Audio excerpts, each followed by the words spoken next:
Isang mapagpalang araw po sa ating lahat.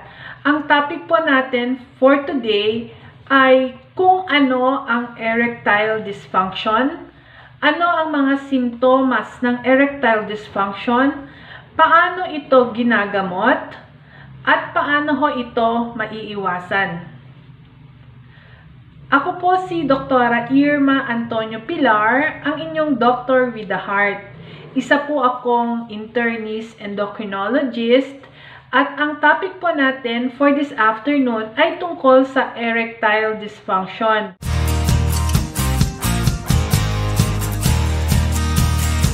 Karamihan po ng mga pasyente na pumupunta sa klinik ay nahihiya pong magtanong tungkol sa erectile dysfunction. Until may isa po akong viewer na nag-message po sa akin kung pwede raw bang i-discuss ko po dito sa page ko yung sakit na erectile dysfunction. Actually ho, ang mga pasyente ho talaga, hihiya po sila na magtanong tungkol dito. Karaniwan yung mga asawa nila ang nanghihingi sa akin ng gamot para sa erectile dysfunction. Ano ang erectile dysfunction? Ang erectile dysfunction ay siya rin yung tinatawag na male impotence. Ito ay isang medical na kondisyon kung saan ang isang lalaki ay hirap o hindi kayang patindigin ang kanyang ari habang nakikipagtalik.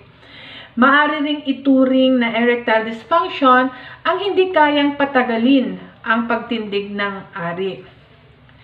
Usually ito, karaniwan ko itong nakikita sa mga pasyente na more than 40 years old and above at may mga matatagal ng sakit katulad ng diabetes at hypertension. Karaniwan din ho ito sa mga lalaking may edad 75 pataas. Pero maaari rin ho na maranasan ito ng mas mga batang lalaki. Walang tiyak na edad kung kailan mararanasan ng isang individual ang mga simptomas nito.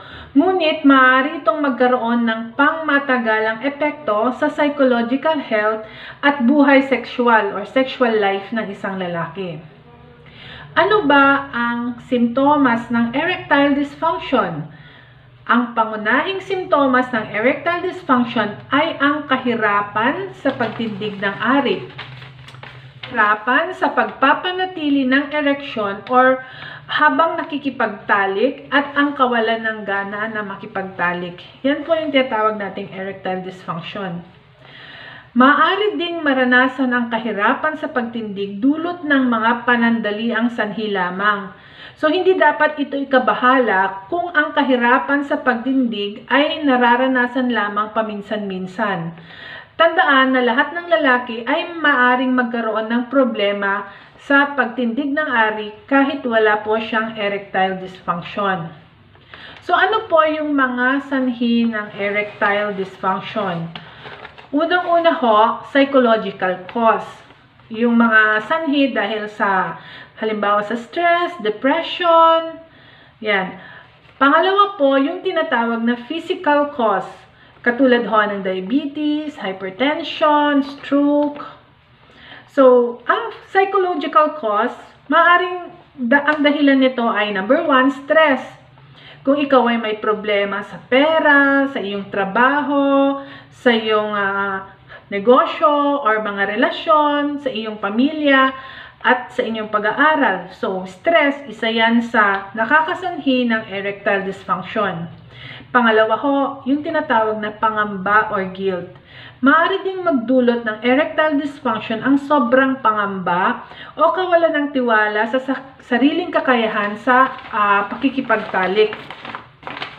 Madalas, ito ay tawagin na performance anxiety. Kasama na dito ang mababang tingin sa sarili. So, or yung tinatawag na mababa yung self-esteem mo. Pangatlo ho, depression. Ang depression ay nagdudulot ng matinding panghihina ng katawan at isip ng tao. Ang mga gamot mismo ng depression ay maaari ding magdulot ng erectile dysfunction bilang side effect. So, yung naggagamot for depression, yung mga gamot mismo na for depression can cause erectile dysfunction. Actually, marami pa akong gamot ang nakakasanhi po ng erectile dysfunction. So, yung diniscuss natin kanina, una, psychological. Pangalawa, mga physical na karamdaman or mga sakit na maaaring magdulot ng erectile dysfunction. Ano-ano ito? Kapag ikaw ay may problema sa kidney, kapag ikaw ay may problema sa diabetes, kung ikaw ay may diabetes, kung ikaw ay may hypertension, kung ikaw ay sobrang napapagod or nanghihina, sobrang pag-inom ng alak, paninigarilyo, sakit sa utak, sleep disorder, drug use, yung mga paggamit ng mga bawal na gamot, damage to the pelvic area, ibig sabihin nito, halimbawang na-disgrasya ka at nagkaroon ka ng damage dun sa pelvic area mo kasi maaaring magkaroon ng problema dun sa mga nerve. At stroke, o kaya yung hypogonadism. Yung hypogonadism, yung mababa yung testosterone level ng pasyente. Parkinson's disease, o yung mataas na cholesterol. Pwede rin hong magsanhi po yan ng erectile dysfunction. So, ano ang mga pagsusuri na pwedeng gawin para malaman kung ikaw ay mayroong erectile dysfunction? Unang-una ho, magpa-blood chemistry po kayo or lab test, no? Examination ho sa dugo yan para malaman kung kayo ay may problema sa kidney, kung mataas ang cholesterol ho ninyo, kung kayo po ay may diabetes. Yan. Ano pa po? Urine test po, examination sa ihi. And then, pwede rin hong gawin yung ultrasound ng mga blood vessels sa ari po or yung sa penis. Ultrasound ng blood vessels po. O yung mga special test na po ito na ginagawa ng urologist, yung tinatawag na nocturnal penile tumescence test or yung injection test. So, it is very important na magpatingin po kayo sa mga doktor ninyo dahil yung paggagamot ho ng erectile dysfunction ay depende kung ano po yung sanhi ng inyong erectile dysfunction. Pero usually yan sa mga pasyenteng nagpapatingin sa akin dahil sa diabetes or dahil sa hypertension, ang dahilan po niyan ay dahil sa paninikip po ng ugat doon po sa may penile area po at yung nerve damage po doon din po dahil po yan sa diabetes.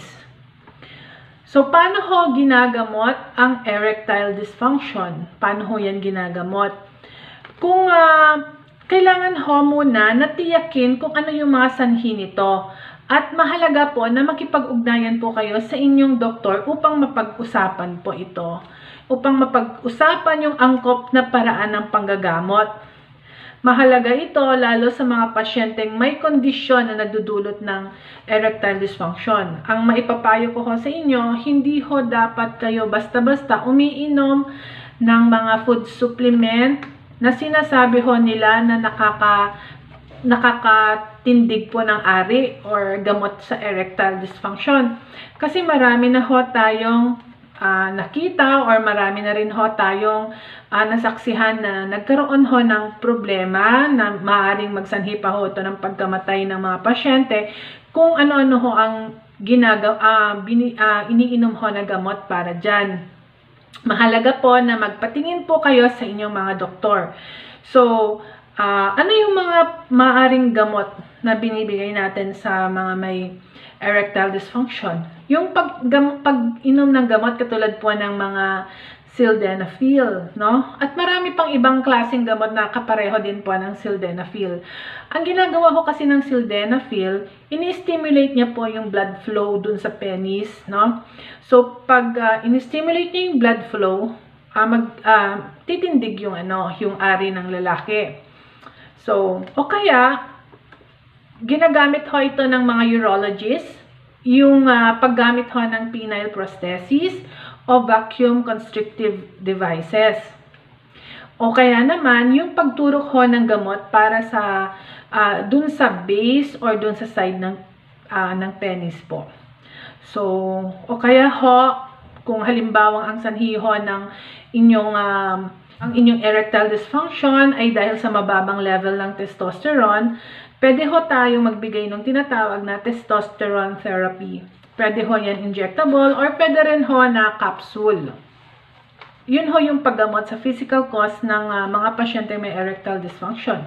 Halimbawa po, ang sanhiho ng erectile dysfunction nyo ay sa depression or psychological po. Maaari ho kayong sumailalim sa tinatawag na psychotherapy para sa psychological na sanhi ng erectile dysfunction tulad ho ng stress or depression.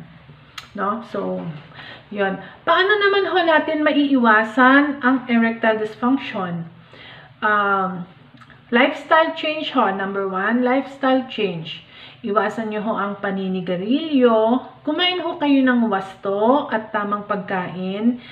Iwasan nyo ho ang bisyo. Yun nga po, alak, sigarilyo. Mag-ehersisyo ho kayo, exercise.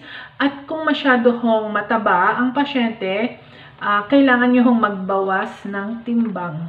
No po. Kung halimbawa naman ho na kayo ho ay diabetic, kailangan ho ninyo na i-control ang inyong blood sugar. Kasi ho, karaniwan ho ang erectile dysfunction, nangyayari ho yan sa mga pasyente na uncontrolled ang blood sugar at matagal na hong may diabetes. Kasi pag matagal ho ang diabetes at uncontrolled ang blood sugar ninyo, nagkakaroon ho kayo talaga ng complication. Actually, ang erectile dysfunction ay parte ho yan ng tinatawag na diabetic neuropathy.